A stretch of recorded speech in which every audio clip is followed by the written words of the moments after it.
Anyone who has been worried about the fight between the Palestinians and the Israelis, you cannot give the blame to the Israelis for what they have retaliated to.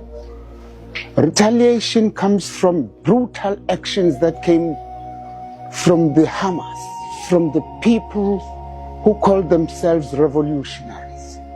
I've never seen a revolutionary rape a child, rape a mother, rape a grandmother, kill a whole family in one house for no apparent reason. You are not allowed to kill children. You are not allowed to kill women. You are not allowed to attack civilians that are simply unarmed, defenseless.